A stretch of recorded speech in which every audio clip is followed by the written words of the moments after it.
Boa tarde.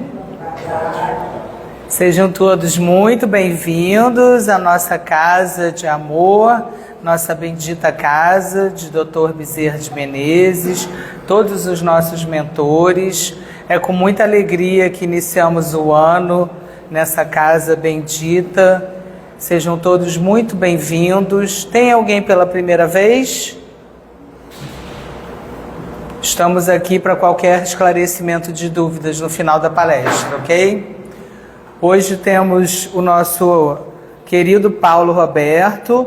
Hoje ele vai falar sobre o Espiritismo por dentro. Nós vamos começar com uma leitura do livro Vinha de Luz, por Francisco Cândido Xavier, pelo Espírito de Emmanuel, para o nosso preparo de hoje. Capítulo 19. Executar bem. E ele lhes disse: não peçais mais do que o que vós está ordenado. Está em João Batista, Lucas capítulo 3, versículo 13. A advertência de João Batista, a massa inquieta, é dos avisos mais preciosos do Evangelho. A ansiedade é inimiga do trabalho frutuoso. A precipitação determina desordens e recapitulações consequentes. Toda atividade edificante reclama entendimento. A palavra do precursor não visa a anular a iniciativa ou diminuir a responsabilidade, mas recomenda espírito de precisão e execução nos compromissos assumidos. As realizações prematuras ocasionam grandes desperdícios de energia e atritos inúteis. Nos círculos evangélicos da atualidade, o conselho de João Batista deve ser especialmente lembrado. Quantos pedem novas mensagens espirituais, sem haver atendido às sagradas recomendações das mensagens velhas? Quantos aprendizes aflitos por transmitir a verdade ao povo, sem haver cumprido ainda a menor parcela de responsabilidade para com o lar que formaram no mundo? Exigem revelações, emoções e novidades, esquecidos de que também existem deveres inalienáveis desafiando o espírito eterno. O programa individual de trabalho da alma, no aprimoramento de si mesma, na condição de encarnada ou desencarnada, é lei soberana. Inútil enganar o homem a si mesmo com belas palavras, sem lhes aderir intimamente ou recolher-se à proteção de terceiros na esfera da carne ou nos círculos espirituais que lhes são próximos. De qualquer modo, haverá na experiência de cada um de nós a ordenação do Criador e o serviço da criatura. Não basta multiplicar as promessas ou pedir variadas tarefas ao mesmo tempo. Antes de tudo, é indispensável receber a ordenação do Senhor, cada dia, e executá-la do melhor modo. Palavras de Emmanuel. Após esse preparo, que nós estejamos já harmonizados, vamos dar início à nossa prece inicial, acalmando nossos pensamentos, nosso coração, estando abertos a escutar as palavras que o Paulo hoje veio com seu estudo tão amorosamente nos apresentar. Peçamos a espiritualidade amiga que intua, nosso amigo também, para que possa se expressar da melhor maneira e que nós consigamos assimilar também da melhor maneira os seus estudos. Agradecemos mais uma vez, Senhor, por esse ano que começa, por essa nova etapa, esse novo ciclo. Agradecemos também por esse ciclo que se encerrou.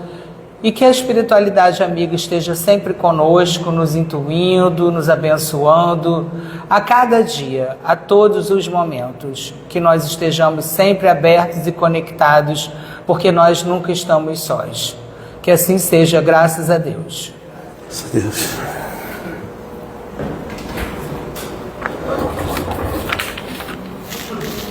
Tem que ligar o microfone, tá? Tá. Isso.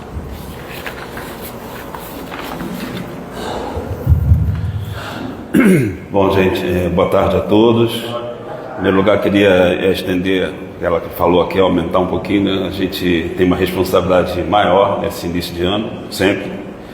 A gente fica apostando que o ano vai ser melhor, mas assim, o ano só vai ser melhor se a gente fizer tudo diferente, né? Isso é, na verdade, a nossa função aqui, cada dia inovar no nosso pensamento, nossa maneira de viver, para que a gente consiga resultados diferentes. Então, assim, eu desejo um bom ano novo a todo mundo, na nossa casa em especial, nas palestras, nas amizades, né, nos contornos das nossas problemas de relações que temos com a gente mesmo e com o próximo. Então, isso é que nós desejamos a todos vocês. Curiosamente, ela escolheu aqui, assim, ao acaso, que não existe, né? E, assim, o conteúdo dele é mais ou menos o conteúdo do que eu tentei colocar aqui.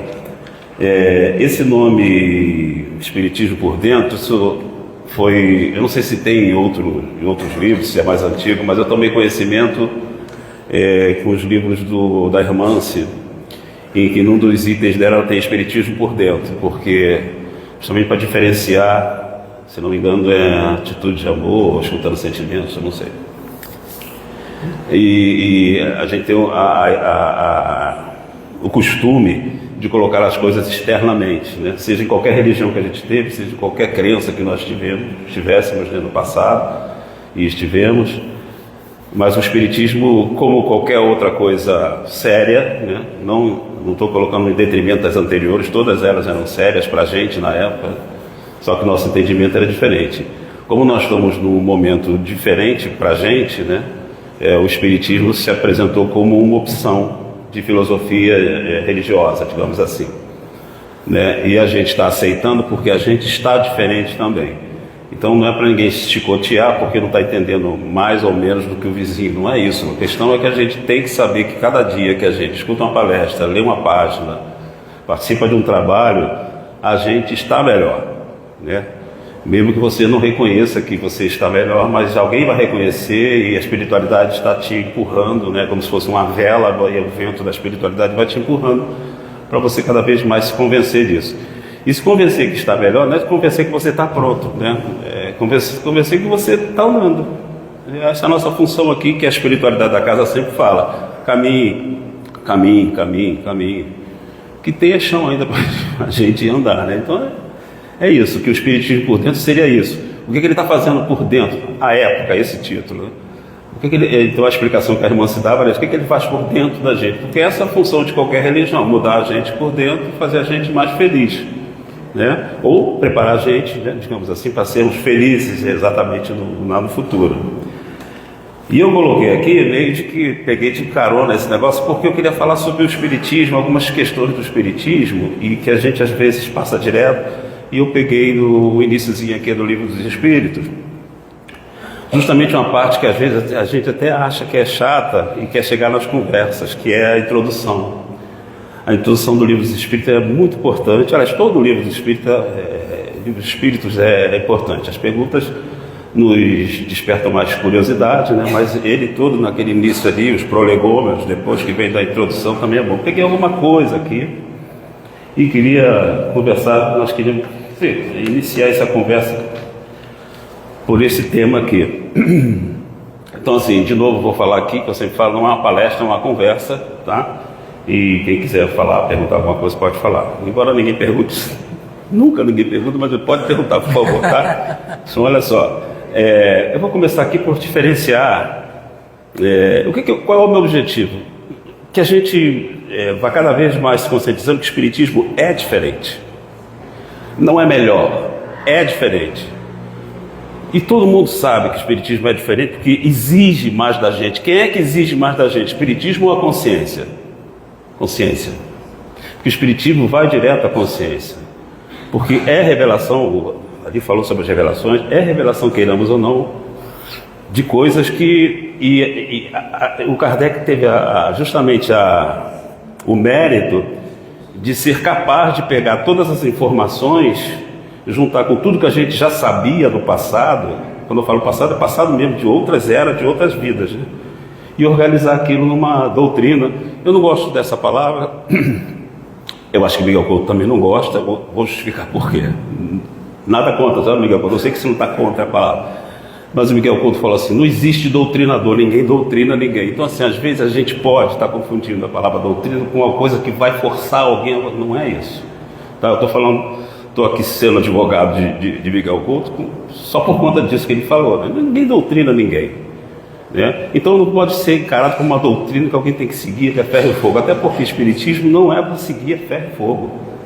A gente tem que seguir ferro e fogo, o cristianismo, é Jesus, né? E o espiritismo, como um propagador de cristianismo, ele se presta também a fazer isso. Então é a mesma coisa. O nome doutrina não é uma coisa que vem do passado lá, mas eu estou falando por mim, não sei se todos têm a mesma impressão, né? É um pouco pesado para a gente que é rebelde, nós que somos espíritos rebeldes, a gente não gosta de ser comandado e doutrinado. E a gente está aprendendo aqui no espiritismo que a gente é obrigado sim a ser submisso. Submisso ao quê? Às leis divinas. Coisa que a gente fica empurrando com a barriga durante um bom tempo, né? Então eu queria fazer só uma diferenciação. Então a minha ideia é essa, que a gente consiga ver, eu acho que o espiritismo por dentro acho que sintetiza isso. Qual é a nossa função? A gente está aqui fazendo o quê? Participando de mais de uma missa, mais um compromisso religioso, é isso que a gente está fazendo. Então a gente tem que pensar nisso, né? Porque primeiro que ninguém está exigindo nada da gente. Jesus não exigiu, Deus não exige, o espiritismo não está exigindo, e a nossa consciência não exige nada além do que seja ético, que a gente já consegue compreender como ético. Nem o que é ético a gente não compreende, ele não exige. Então é para a gente se acomodando, onde é que a gente pode ficar nesse espaço aí, que é tão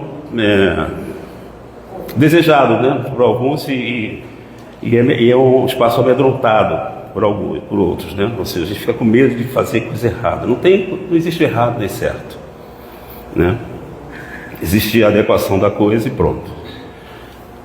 Imagina só se o certo e o errado tivesse essa vigência que a gente tem, né? A gente não tinha saído do lugar.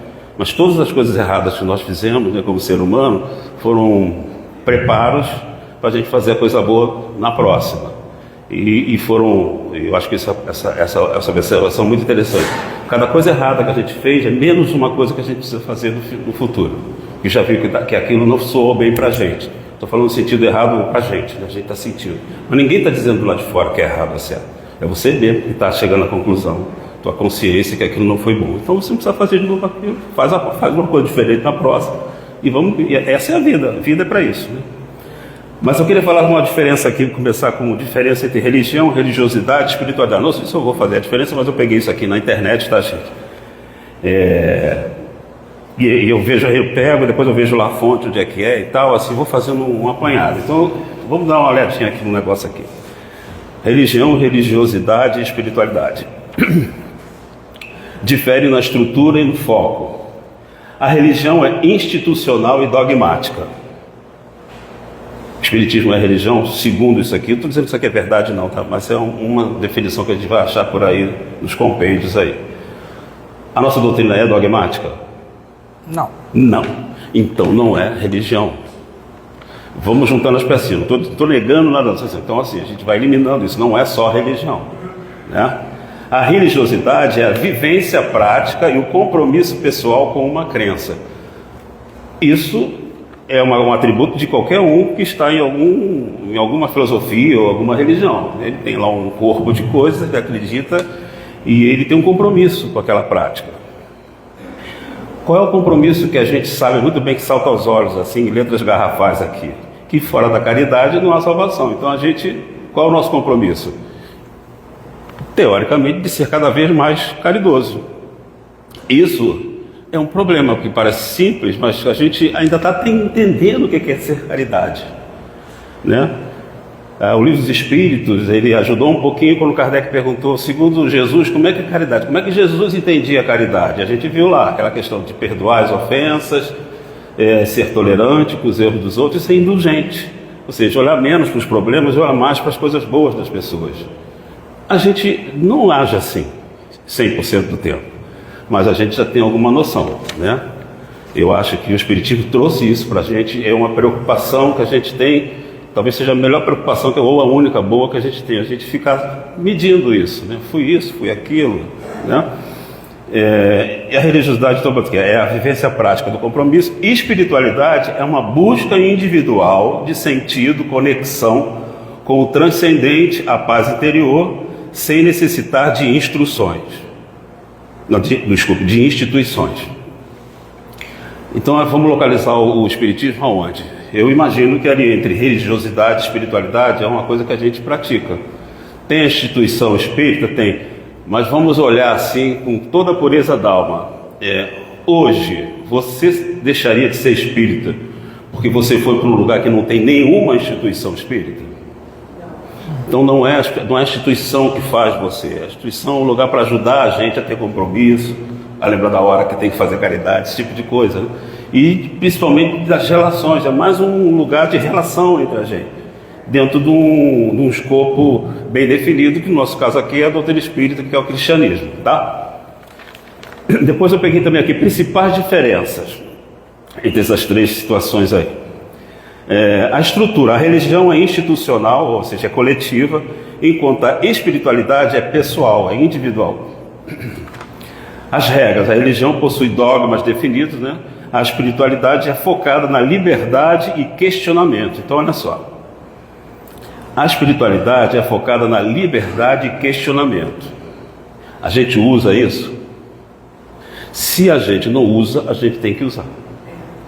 Leu o livro dos Espíritos, não entendeu, questiona. Não entendeu, questiona. Não concordou, deixa. Daqui a pouco lê de novo, talvez compreenda. Ou então conversa, ou então cria os nossos grupos, a gente conversa, discute. Então olha só, não existe essa história, na minha visão, tá? É sempre a minha visão que eu vou colocar quando eu chamar a atenção aqui.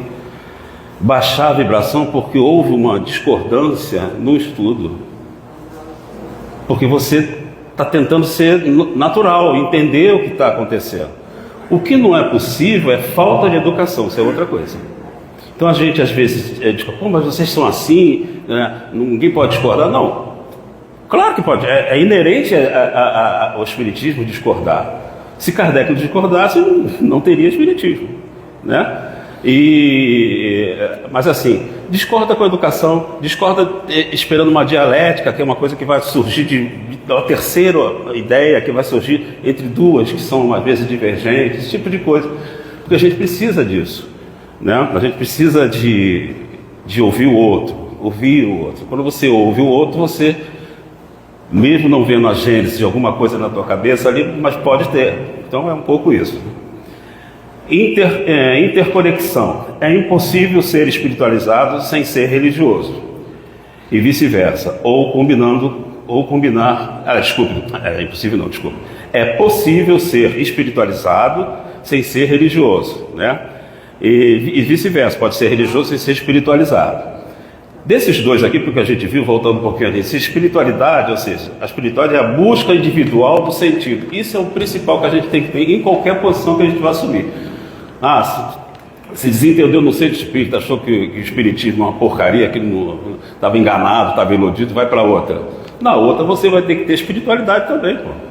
Porque é uma busca sua, né? É inerente a qualquer lugar que você vá. Porque é uma coisa sua, você é o espírito, está buscando os teus princípios, o teu caminho, o que é bom, o que não é, né? Esse é o sentido de espiritualidade. Então você pode ser religioso e não se espiritualizar. O objetivo: a religião busca respostas dogmáticas, a espiritualidade busca significado existencial. Então, significado existencial é muito mais profundo. Qualquer coisa pode te dar significado existencial. Não precisa ser uma religião, não precisa ser nada ligado à religião ou religiosidade. A gente optou por isso porque aqui é um combo, tem tudo isso, né? Então eu acho que o significado existencial está acima de qualquer outra religião. Essa é a minha ideia, tá? É por isso que você procura as religiões, as filosofias, porque você quer encontrar um significado existencial. Ou seja, para que eu estou aqui? Por que eu existo? Por que Deus me criou? Né? A gente tem que ter isso bem claro. Não querendo puxar a sardinha, mas como a gente está dentro da casa espírita, o espiritismo tem muito isso, os fundamentos todos que a gente pode colocar como sendo uma coisa que vai de importância para a construção da nossa existência, né? Então, eu acho que eu estou no lugar certo. Eu não vejo uma outra para mim, né? Vou ter que teimar muito comigo lá quando eu reencarnar para ir para uma outra, mas só para aprender outras coisas, né? Para testar minha tolerância, esse tipo de coisa. Mas o Espiritismo é muito completo para mim. Né? Eu acho que a maioria de nós vê isso, mas não é a melhor. A melhor você está se tornando uma pessoa melhor. Essa é o melhor lugar que você tem que estar. Então vamos dar uma olhada ainda aqui. Agora sim eu estou entrando aqui na instrução dos livros, no item 1zinho. Fala assim: para se designar coisas novas, são precisos termos novos. Eu queria falar sobre isso aqui. Porque o Kardec não inventou nada, ele não inventou espírito, não inventou relação de espíritos, isso é uma coisa natural, isso existe no universo. E o homem sempre viveu experiências assim. E aquilo que eu estava falando nisso, o mérito dele está em ver que tem nexo em alguma mesa falar, uma mesa bater pé e responder perguntas, e alguma coisa muito maior. Olha que coisa difícil, gente. Não sei se vocês veem assim. Nós estamos no século XIX, é o Kardec, né? Era um cara que estava predestinado.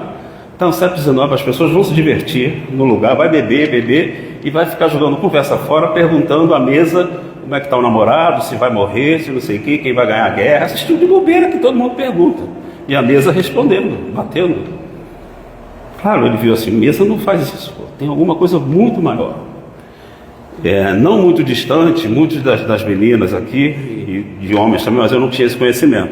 Brincavam com o copo para responder, brincavam com o compasso, depois mais recentemente brincar com o compasso para responder. É a mesma coisa, o ectoplasma que está fazendo aquilo ali, e tem alguém comandando, é um espírito. O Kardec não sabia nada disso, mas veja o que é a perspicácia do cara. Tem alguma coisa nisso aí. Olha só, o troço está vindo de um cabaré, de um lugar de diversão, e o cara vai lá e vê um valor fenomenal naquilo ali. E foi estudar, e deu isso daqui. Ou seja, o que é certo e o que é errado, né? Era certo ir para aquele cabaré fazer aquela fofocada toda? Mas foi ali, era ali que ele ia encontrar isso, né? Então aconteceu ali, aconteceu com as irmãs Fox também, uma outra coisa aconteceu em outros lugares. Eu estou falando explicitamente com relação ao Kardec, foi nesse lugar, em que ele viu uma coisa valorosa, assim como Jesus também viu uma mulher maravilhosa como Maria Madalena, entendeu? Assim, a gente está cheio de exemplos, né? Assim como Jesus viu em Saulo, aquele cara perverso, não, mas assim, aquele cara muito duro, né? Quem era contra o judaísmo, e viu Paulo, o cara que difundir isso que a gente hoje conhece. Então, assim, não tem certo e errado, tem um lugar que o cara vai se adaptar. Como é que ele vai fazer? Tem uma missão, onde é que ele vai fazer melhor? Vai ser bandido? O que é o jeito dele? Ele está querendo ser bandido, vai ser bandido, vamos ver. Alguma coisa vai sair dali, se tudo der certo, né? Porque dentro dele vai nascer uma outra coisa, né? Sobre a escolha do nome, então vamos lá. Esses termos que eu estava falando é isso. Não tem coisa nova, mas o Kardec, a coisa para o Kardec é tão inusitada que ele fez questão, e nesse item 1 da instrução, essa introdução ao Livro do Espírito, ele vai falar assim: para essas coisas novas tem que ter nomes novos, porque senão confunde com o outro, cara. Porque assim, o nome é uma coisa muito significativa, é por ali que as pessoas vão estudar, vão se entender o que está falando, o que não está falando. É muito complicado, né? Só que o Kardec era um cara ligado à educação. Então, por isso que ele teve essa visão. Uma fera, um gênio da educação, trabalhava com Pestalozzi e tal, substituía o Pestalozzi. E é claro que ele tinha uma visão mais ampla das coisas. Então, assim, o vocábulo espiritual, espiritualismo, tem acepção bem definida, ou seja, nós entramos por ali, né? Espiritual, espiritualismo, espiritismo, espiritualismo tem suas definições. Não dá para a gente usar isso com uma coisa tão diferente que ele descobriu ali. E aí ele continua aqui: dar-lhes outra para aplicar a doutrina dos espíritos fora multiplicar as causas numerosas de confusão. Ou seja, dar um nome que já existe para outras coisas, já está consolidado para falar de espiritismo, que é uma coisa completamente diferente. E o que estava diferente? Ele descobriu que dá para você conversar com os espíritos, né? Que tem vida após a morte, que a gente, assim, por vários exemplos, ele viu que as coisas eram sérias. Esse negócio que a gente falou de fantasma desde sempre, existia uma realidade naquilo. Então, se vai estudar cientificamente, tem que dar nome diferente, né? Então ele fala assim: com efeito, o espiritualismo é oposto do materialismo. Quem quer acredite quem quer que acredite haver em si alguma coisa mais do que a matéria é espiritualista. Então, assim, o espiritismo é espiritualismo, mas vai além disso. Então, assim, pode ser chamado de espiritualista, essa filosofia, sim, porque já existia esse nome, né? É quem acredita que tem alguma coisa além da matéria, né? Agora, espírita é uma outra coisa, porque não é só o fenômeno. Depois a gente vai ver o comentário dele aqui. Não é só o fenômeno, é tudo que vem a reboque disso, que é a parte mais importante, né?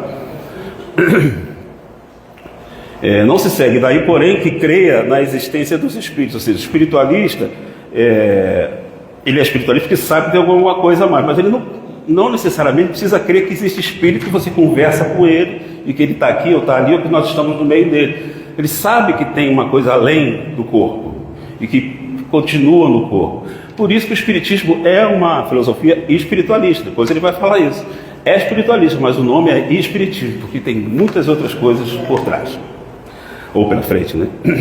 Então ele fala assim: em vez das palavras espiritual, espiritualismo, empregamos para indicar a crença a que vimos de referirmos o termo espírita e espiritismo, cuja forma e a origem e o sentido radical é que, por isso mesmo, apresentam a vantagem de ser perfeitamente inteligíveis, deixando no vocábulo espiritualismo a acepção própria, o nome que ele já abarcava lá como representante, né? Sim. E aí ele fala não vou falar. E aqui, acho que mais para frente ele fala, o nome que eu só vi isso nos livros, né, espiritista. A gente não tem costume de falar espiritismo. Então Kardec fala isso também aqui nessa introdução, que o cara que professa isso, ele é espírita ou espiritista. Alguns livros falam muito espiritismo, os livros mais antigos de romances, o cara fala, acho que aquele do Divaldo, não é o nome daquele espírito que fez vários livros com o Divaldo. Como é que é? Não, com o Divaldo. Manuel Filomeno de Miranda, ele fala espiritista, e os outros falam espiritista. Eu achei esquisito quando eu comecei a ler aqueles livros, mas assim, não, realmente está ali no livro, se você prestar atenção, está ali no livro. Não está inventando numa roda. E aí eu queria falar sobre os pilares do estudo espírita. Vamos lá. Tem um pilar filosófico, que ele responde de onde viemos, para onde vamos, por que estamos aqui. Isso é importante? É a gênese da parada, né? É isso aqui que nos interessa. É isso que nos faz afastar das coisas mais rebuscadas, mais eruditas, que a gente precisa ler. É isso que nos afasta da doutrina espírita também. A gente vai ver depois que a doutrina espírita é uma coisa que precisa estudar. Não é conhecer, não é acreditar. Daqui a pouco a gente vai falar nisso aqui. Estudo científico. Estuda os fenômenos mediúnicos e a relação entre os mundos materiais e espiritual com base em fatos e a razão nossa, que a gente vai usar ali, né? O aspecto moral propaga os ensinamentos morais de Jesus para o aprimoramento humano sem dogmas ou rituais, priorizando a caridade. A gente já tinha até falado nisso. Então esses são os três aspectos. É bom a gente de vez em quando dar uma revivada nisso aqui, que a gente fala, o espiritismo tem três, mas a gente não sabe às vezes localidade dividir, o que é filosófico, o que é científico, o que é moral, né? Mas é isso aqui. Eu botei moral aqui porque eu não quis botar religião, mas quando eu fiz a consulta, veio religião / moral, porque não é uma religião só para a gente desprender um pouco desse nome, né? Não é abandonar o que ela tem de melhor, mas se desprender dessa coisa de religião, porque toda vez que a gente fala religião, o nosso espírito vai pensar assim: é aquilo que eu vivi há vários 2.000, 3.000 anos atrás, vem vivendo, é aquilo. Mas não é mais, isso aqui não é mais. Então esse tal do atavismo, que hoje foi falado lá no nosso estudo de manhã, quer dizer, essas ligações que a gente tem presas ao passado, vão trazendo essas coisas mnemônicas, ou seja, qual é o nome? Por isso que o nome é importante. É religião? Não, não é religião. Religião tem essa configuração, acabamos de falar aqui, dogma, né? Não é religião, é uma outra coisa. É a evolução desse sentimento que a religião deu pra gente. Vai desvalorizar a religião? Não, claro que não. Quem gosta de um lugar exclusivamente religioso, vai para o lugar exclusivamente religioso. A gente é exigente, a gente é mais chato, a gente é mais incrédulo. Precisou de espiritismo, né?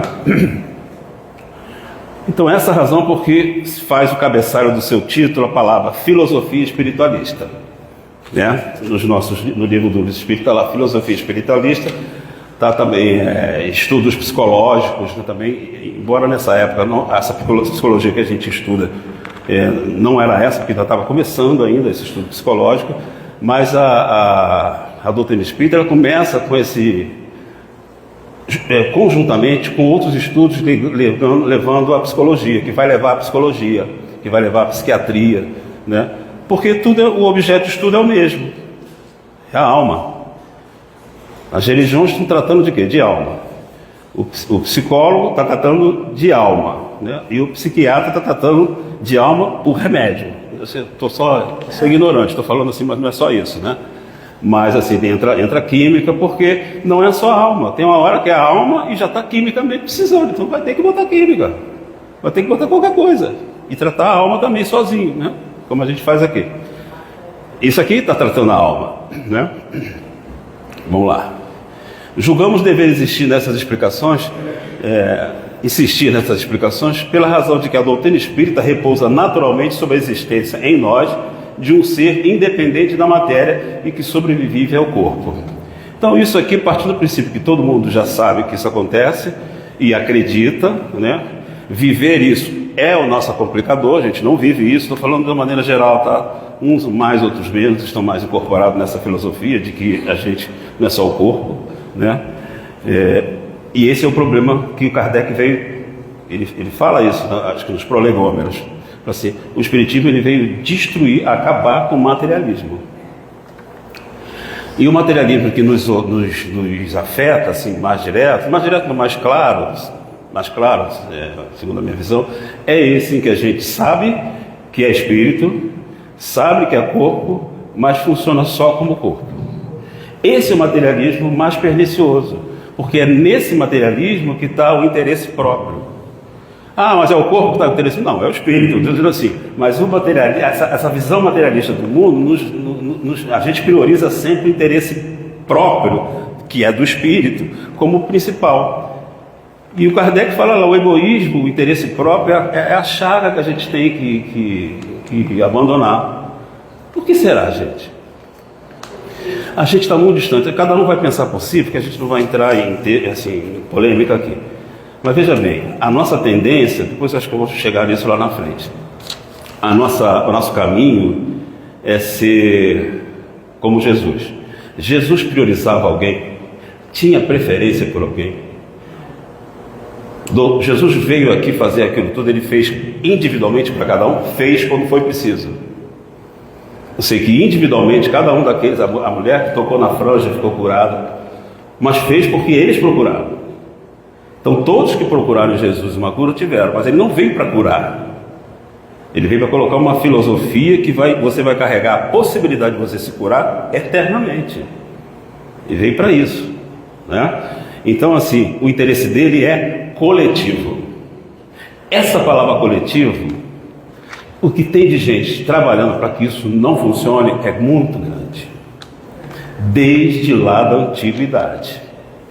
E a gente tem que prestar atenção porque a gente é espírita, tem outras ideias fora do campo espiritual, mas a gente tem que saber o que é melhor, o coletivo ou o individual. O foco na individualidade, priorizar algumas pessoas que estão ali merecidamente ou não, ou o coletivo. Quem é que tem que melhorar? O Kardec fala, daqui a pouco a gente vai ler uma leitura ali que está na Revista Espírita, do espírito lá, que não tem nem nome conhecido, é um espírito só. No finalzinho vou tentar ler isso assim. A ideia de qualquer religião, de qualquer filosofia é que o coletivo se beneficie disso, né? É claro que vai ser individualmente. Então, individualmente não é uma responsabilidade da doutrina ou da filosofia, é a responsabilidade de cada um.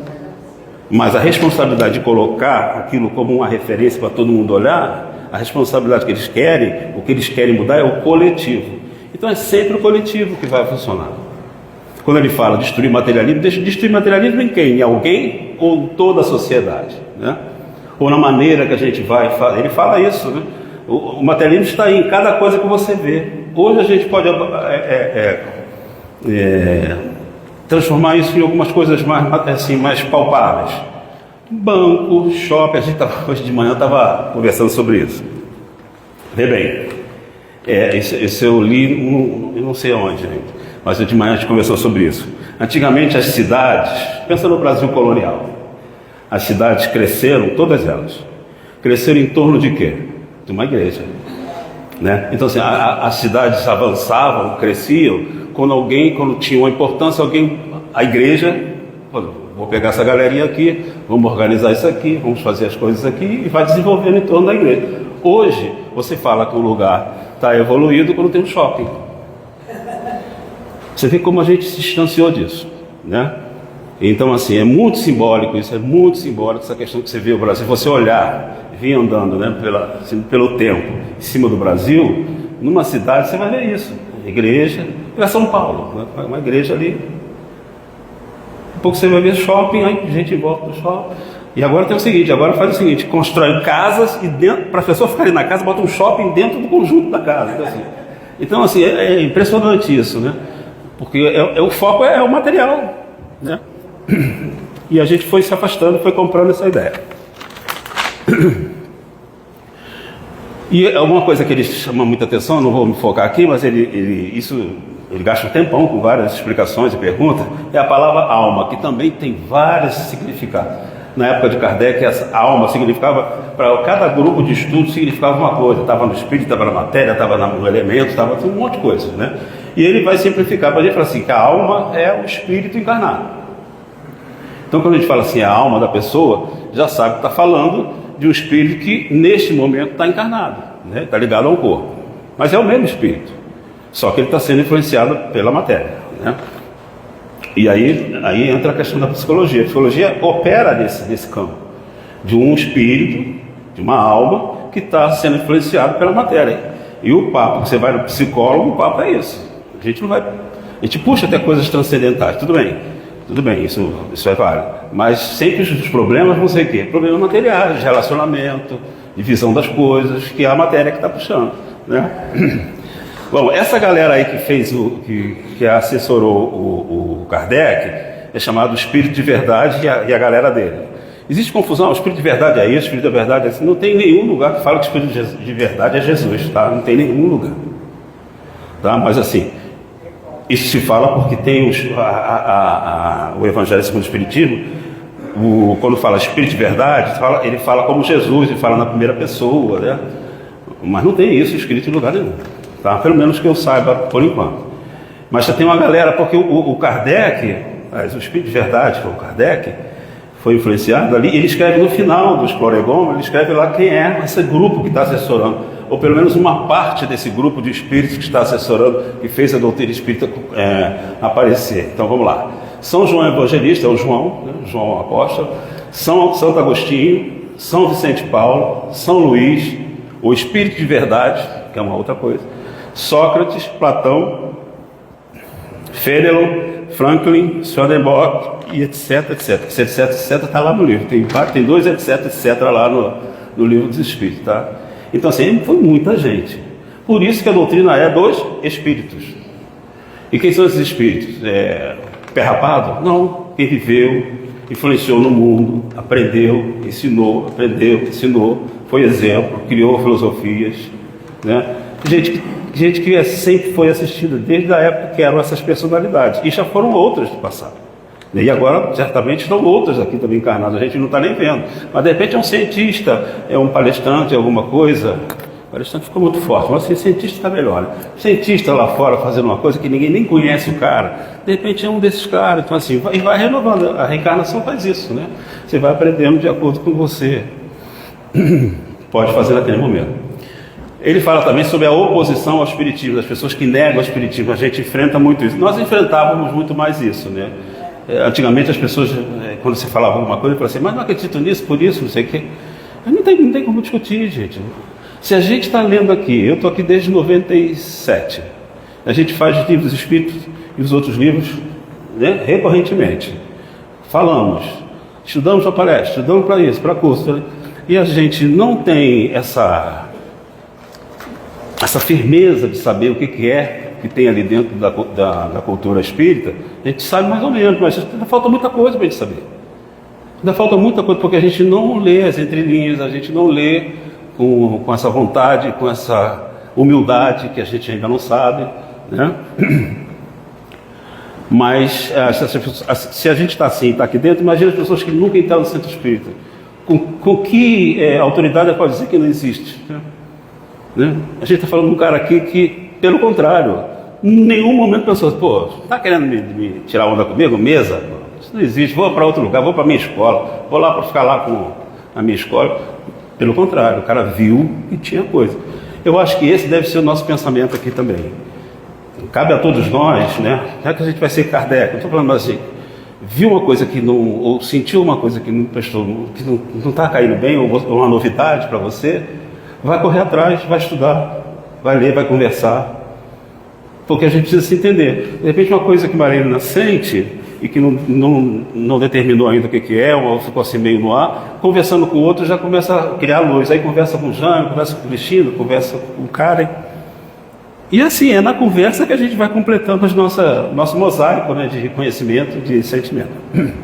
Então, na oposição ao espiritismo, ele fala assim, quando não resulta de uma oposição sistemática por interesse, nós temos oposição sistemática por interesse aqui dentro da casa? Silêncio total, né? Ninguém vai falar nada, né? Não, assim, os encarnados eu acho que não, né? Senão vai para outro lugar, pô, não enche o saco não. Agora, mas desencarnado tem muito. Se opõe por interesse. Qual é o interesse? Que o bem não vá adiante. Então vai dizer, não existe. Ou então vocês estão fazendo coisa errada, estão fazendo uma coisa que não era para ser assim, mas botar um monte de minhoca. Eles acham que é fácil ficar trabalhando aqui? Não é não. A gente ouve muita gracinha dos espíritos, porque a gente já fez isso com os outros, cara. A gente já usou a mesma moeda com os outros lá no passado, né? E hoje a gente está aqui aprendendo, a nossa paciência está sendo testada, a nossa tolerância também, né? E assim, eu vou dizer, quem desenvolve paciência e tolerância aqui nos trabalhos para ouvir espírito falar um monte de coisa que naquele momento você não está enxergando, que pode ser verdade, vai crescer. Vai crescer porque é pelo outro que a gente se conhece, é o espelho. Não é só o espelho encarnado, não é só a mulher, a sogra, o filho, o chefe, o patrão, que vai nos espelhar o quem nós somos. Os espíritos desencarnados também vão fazer isso, né? E a gente vai ter a responsabilidade de usar aquilo para conferir e para pensar, né? Então, assim, é por oposição sistemática, eu aqui na casa só vejo assim, né? Origina-se quase sempre do conhecimento incompleto dos fatos, aquilo que eu falei, né? Ou é conhecimento incompleto, ou é sistemático essa questão de você ser contra a doutrina ou não admitir.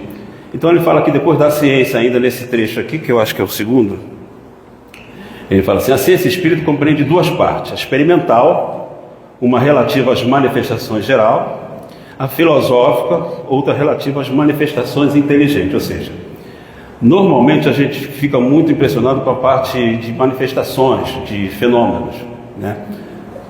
Fizeram isso com Kardec, é um método isso, despertar você para alguma coisa. O Kardec foi desperto por isso, o fenômeno da mesa respondeu, né? Mas não é essa, não é mais importante. E aí vem aqui, aquele que apenas haja observado a primeira, ou seja, a parte experimental, se acha na posição de quem não conhece a física, senão por experiências recreativas, que foi que o Kardec não optou, né? Sem haver penetrado no âmago da ciência, do que está por trás daquilo. Então a nossa função como espírita é penetrar no que está por trás, mesmo ou principalmente se você não tiver resposta. Então assim, eu estou falando eu agora, sou eu, não está em livro isso não. O espírito não pode dizer que aquilo não existe. Ele tem que provar para ele mesmo que não existe.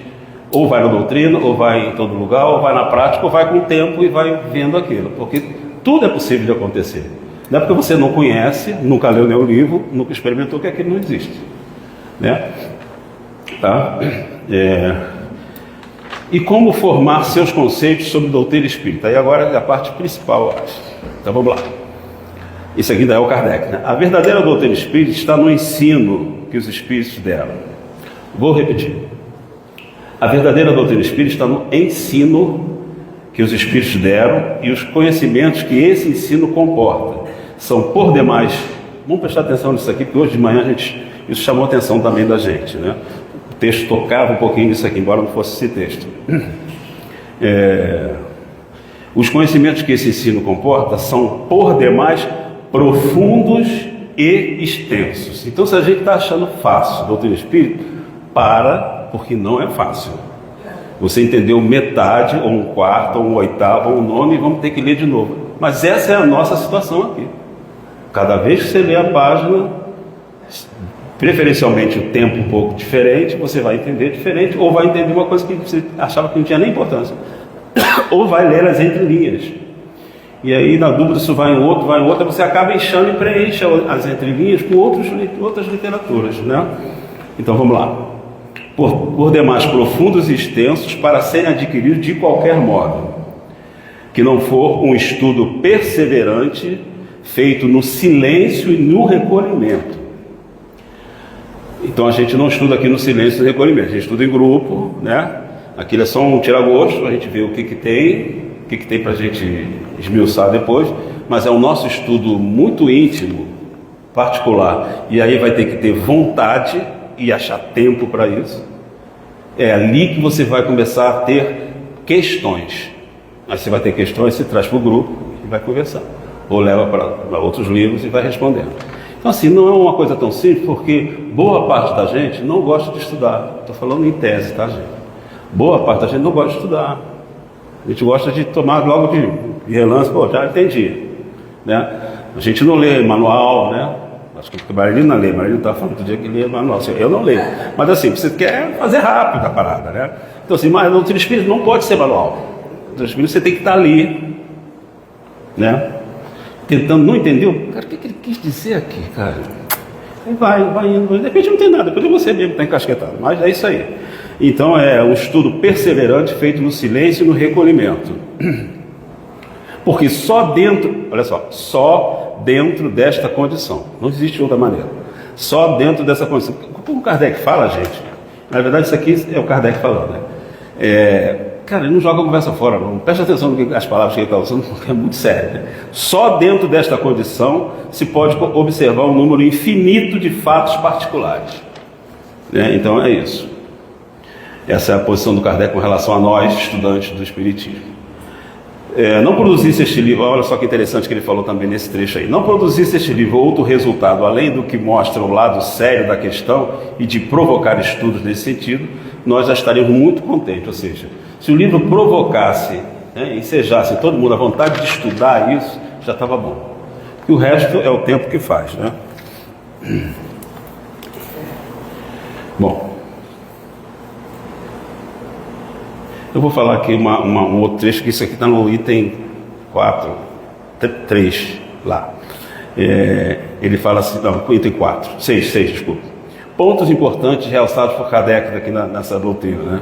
Porque isso é introdução, tá, gente? É para quem vai começar a ler os livros espíritos, então ele dá essa panorâmica, assim, que é muito importante para você já sair de lá, já meio sabendo das suas responsabilidades, né? Falsíssima ideia formaria do Espiritismo quem julgasse que a sua força lhe vem das práticas e manifestações materiais, que é o fenômeno, né? E que, portanto, obstante-se tais manifestações, se lhe terá minado a base, ou seja, e foi ali que minaram mesmo, tentaram minar isso. Falaram que era animismo, que já tinha gente estudando, lembra do negócio da psicologia? Já tem gente estudando essa questão anímica. Isso ainda estava lá pelo lado esqueci aquela palavra. Não, vou falar, não sei. Esqueci. Esqueci.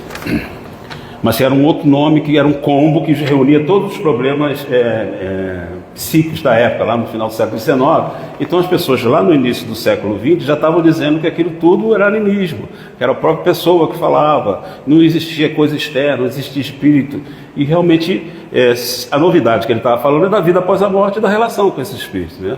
E essa parte anímica, que é a alma se manifestando, que é o espírito da pessoa se manifestando, isso de alguma maneira já acontecia, né? Com outros nomes, né? Fantasiado de outros nomes lá. E depois foi estudo assim, profundo do Aksakov, que é um russo que estudou isso.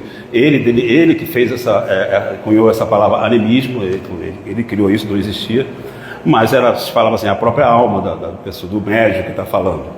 Então, assim, no fundo, tentou-se minar por aí.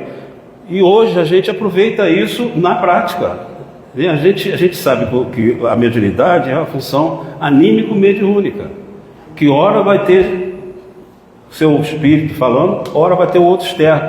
E ora vai ser uma confusão que a gente precisa de psicólogo, e que a gente precisa de trabalho espírita, e que a gente precisa esmiuçar isso. Eu não vou falar um número aqui, mas assim, talvez 99% das pessoas aqui do nosso centro está com isso. Porque é o estágio nosso. O nosso estágio é esse. A gente está ainda conhecendo o inconsciente. O inconsciente é o espírito, as passagens do espírito pela terra, as manias, os sofrimentos do espírito. Isso é o inconsciente. E isso às vezes está tão pressionado dentro da gente que quer falar alguma coisa. Às vezes não, sempre quer falar. Por isso que se fala muito assim, o cara está com problema? Conversa, fala, né? Fala. Porque você abrir assim uma válvulazinha, vai saindo. Agora, preste atenção e vai se conhecendo. Quem é que está falando? Né? Porque é você mesmo que está falando. Assim, às vezes o espírito externo vai fazer isso contigo, provocar isso em você, ou encarnado ou desencarnado, e às vezes é você mesmo, né? Tá? Então vamos lá aqui. A força está na filosofia, no apelo que dirige a razão ao bom senso, força do espiritismo, né? Que faz a moderna, que faz a moderna ciência espírita. Você vai na Wikipédia, hoje eu baixei um negócio legal, tem umas 18 páginas. Não é legal, não sei se é legal porque eu não li, mas é sobre espiritualismo, esse nome espiritualismo, como é que ele nasceu lá no início, né, do século XIX, se não me engano. Eu não li. Então quando ele fala que moderna ciência, porque o espiritismo ele era chamado de moderno espiritualismo pelas pessoas que estavam já estabelecidas, né? Os cientistas, os filósofos. Então ele levou essa alcunha de moderna. Então, assim, moderna ciência do espiritismo, ele está falando aqui, moderna ciência espírita. Ele está usando mais ou menos a época que se falava sobre o novo aqui no espiritismo. Então o que reúne essa? Reúne em corpo de doutrina o que estava a espaço, explica com termos próprios o que só era dito em linguagem alegórica. Poda, isso aqui é o mais importante, poda o que a superstição e a ignorância engendraram. Ou seja, a superstição e a ignorância vai colocando um monte de senões, um monte de porquê, e acaba você ficando distante da verdade. O Kardec, na minha opinião, ele criou o meio de acabar com isso. A gente não tem mais direito de não acreditar em fantasma, digamos assim. Não acredita? Vai ler qualquer livro espiritualista e lê o Kardec também, né? Você vai ver que está tudo fundamentado, né? Então não é para você acreditar por acreditar, mas ver o fundamento, né? Por isso que a doutrina espírita tem isso. No item 7 dessa introdução, ele fala assim, ele vai falar sobre o espiritismo, que apresenta 3 tipos de adeptos, né? Então ele fala que primeiro os que creem nas manifestações e se limitam a comprová-la. Para esse o espiritismo é uma ciência experimental. 2. Os que percebem a consequência moral. 3. Os que praticam ou se esforçam por praticar essa moral. Eu botei uma perguntinha aqui depois, no manuscrito aqui. Cada um agora pensa onde é que está, né?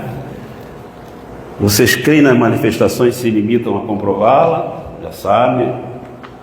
Vocês percebem as consequências morais do espiritismo. Vocês praticam já essa moral que a gente viu ali que é necessária. Mas cada um tem que fazer essa análise. Eu acho, eu vou tentar arriscar aqui, porque eu acho que a média nossa está ainda na 2 aqui, percebe as consequências morais. Eu acho que a gente já está aqui, né? A gente percebe as consequências morais. Talvez isso é que nos dê a aflição de não estar fazendo ainda as consequências, não estar praticando. Mas isso a vida vai fazer isso. As reencarnações são para isso, né? É para você ir cada vez mais fazendo.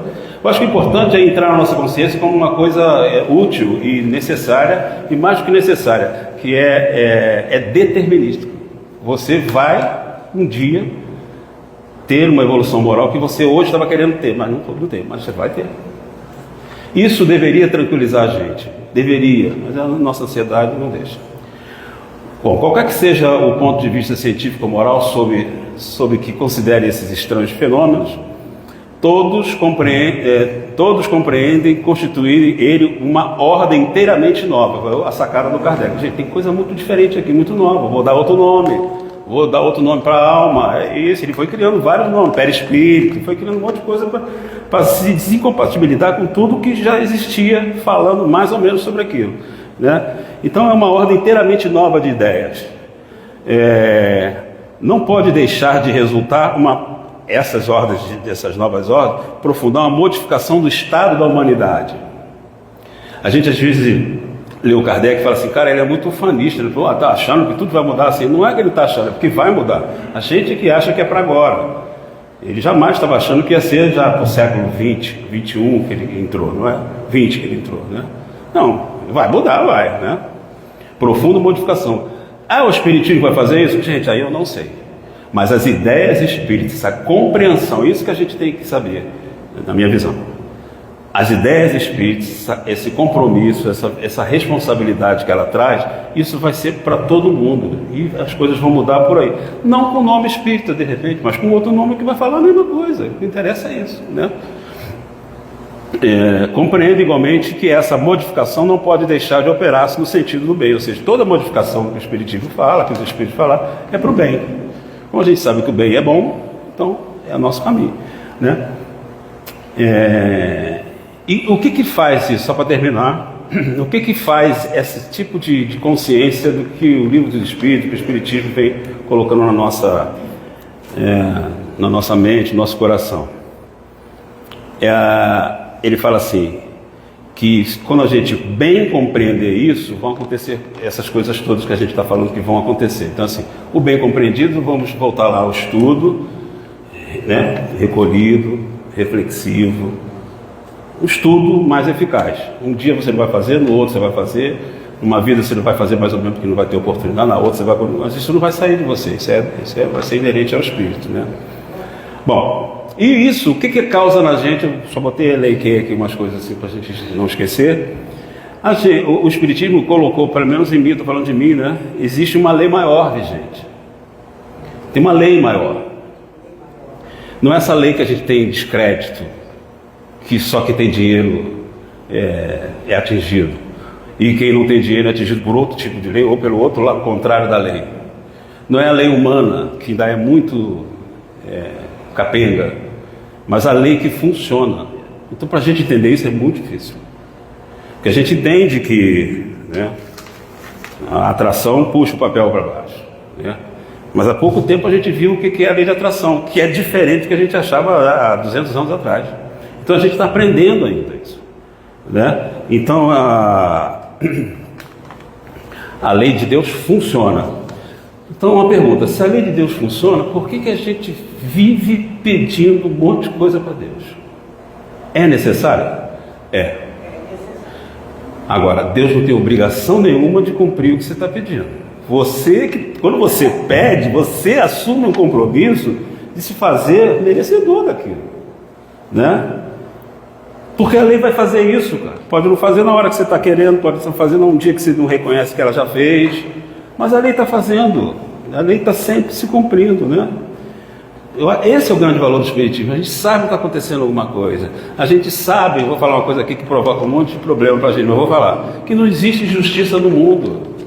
Não existe injustiçado no mundo, senão Deus dormiu. É difícil isso? Pra caramba. Em qualquer grupo de estudo dessa casa e de outras, você vai falar isso, vai dar um problema.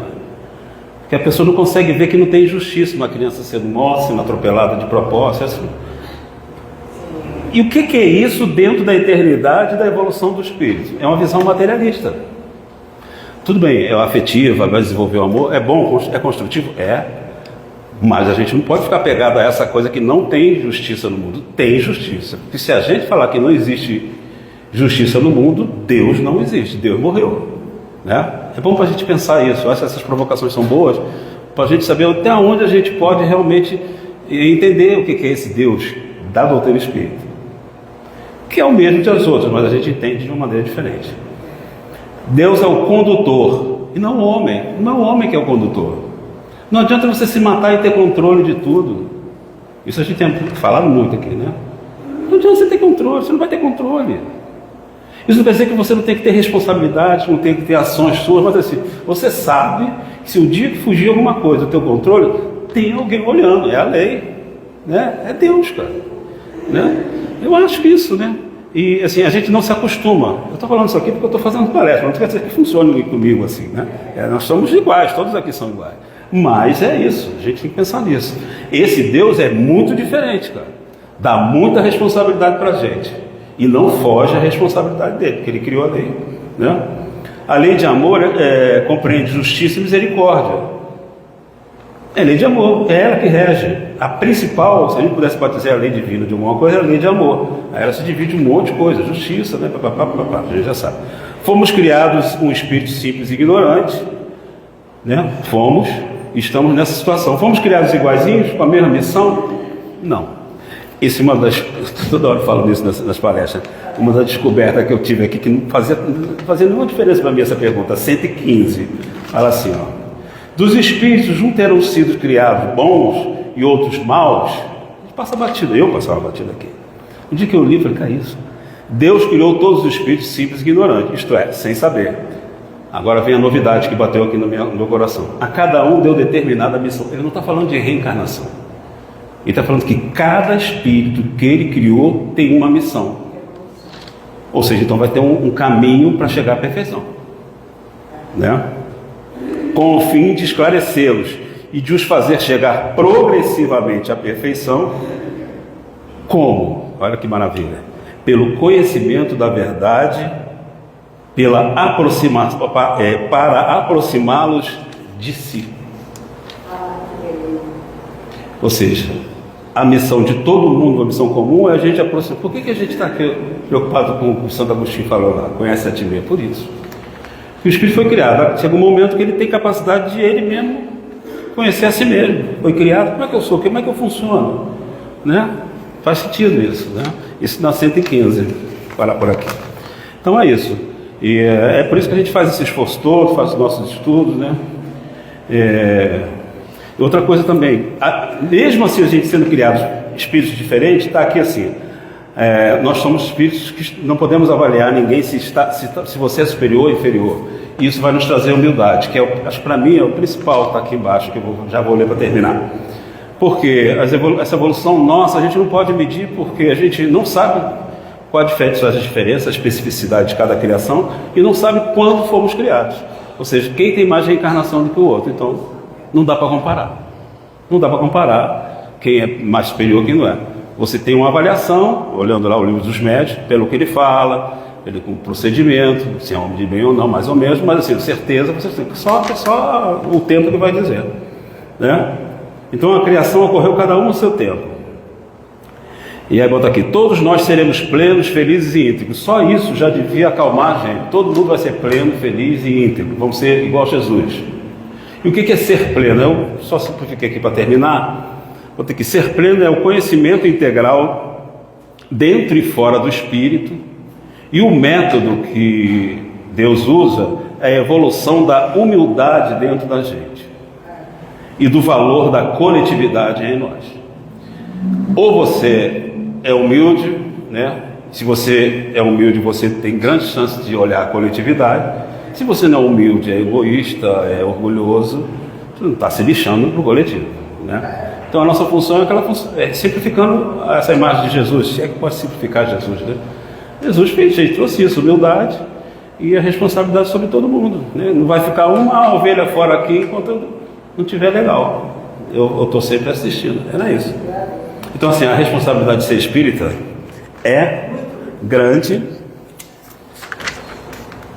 mas é com cada um, né? Cada um vai assumir ou não, né? De usar isso agora, de conseguir usar, né? De perceber. Fala? Obrigado. Voltando a ler você passou.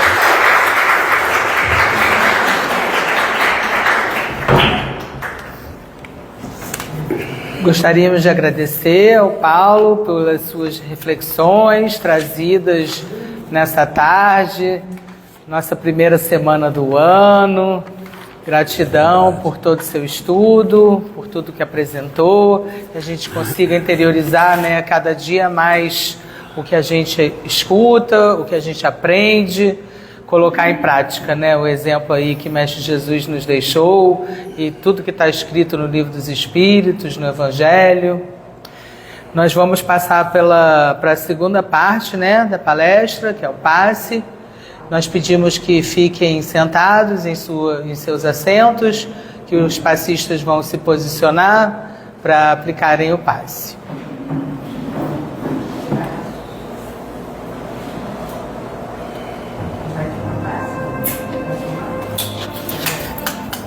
tirar isso aqui antes que eu saia falando.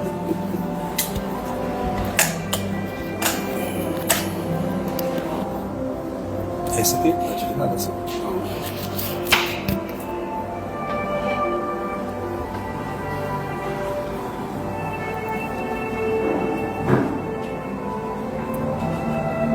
Pensando em Jesus,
graças a Deus,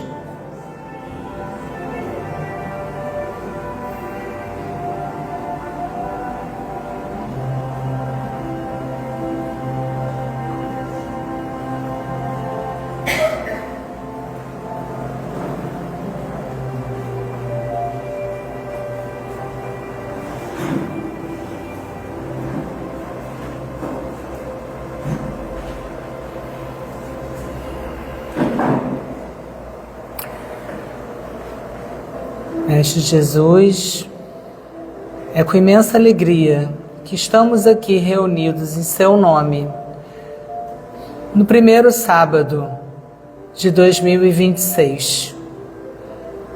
Agradecimento sempre, Senhor, por tudo, por todos os benfeitores dessa casa bendita que nos acolhe, que nos carrega no colo, a todo o amor que nos é dado por nossos mentores, por Dr. Eurípides, Dr. Miguel Couto, Dr. Bezerra, Irmã Sheila, Irmão Manuel, a todos os espíritos que participam dos nossos trabalhos, que nos auxiliam e nos dão essas mensagens maravilhosas, as suas presenças, as suas, seus guias, que a gente consiga, Senhor, cada dia mais caminhar na sua senda do bem, Nós já temos noção das nossas más tendências, do nosso egoísmo, do nosso orgulho, que a gente consiga cada dia mais dominarmos essas más tendências, estarmos no caminho de melhorarmos, que a gente possa exercitar a nossa humildade, nossa caridade, a seu exemplo, Mestre, que veio aqui como mestre, modelo e guia e exemplificou o caminho para chegarmos à plenitude, a sermos espíritos puros, Senhor. Está tudo escrito, está tudo exemplificado, que a gente consiga cada dia mais, Senhor, estarmos galgando seus passos. Pedimos, Senhor, pelo nosso planeta, pelos nossos governantes, a todos os necessitados, a todos os que estão nas ruas, nos hospitais, nos presídios, misericórdia, Senhor, de todos nós, que haja cada dia mais amor entre todos os seres do universo, Senhor. A gente passa ainda por esse processo de regeneração, nada é por acaso, dai-nos força, fé e coragem para cada dia mais estarmos corajosos, com força para continuarmos nessa jornada. Muita gratidão. Que 2026 seja um ano de luz, de paz, de amor, de saúde, de bênçãos sem fim. Que Maria de Nazaré nos abençoe com seu manto sagrado, de muita luz, de muito amor e de muita paz. Que assim seja, graças a Deus.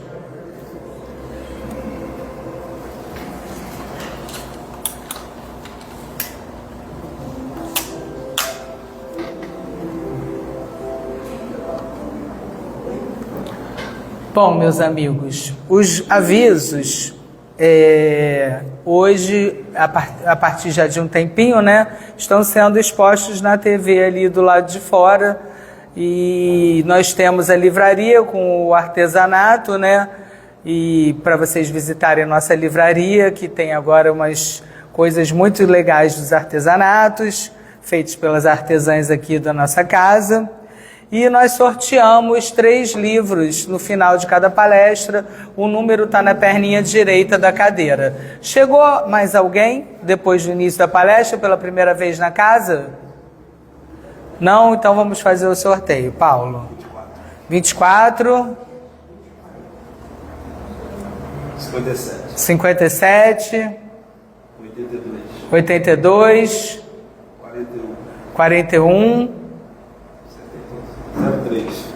03. Eu sabia que isso vai vir, né? Você também? Falei teu número aí? Eu? Não. Você, cabeça. Tá dando código, né? Mais 2. 33. 60. Regina. Mais 1. 80. Ah, seu Jaime. Boa leitura, vocês podem passar na livraria. Vão com Deus. Jesus os acompanhe. Que a semana seja maravilhosa, nosso ano seja maravilhoso.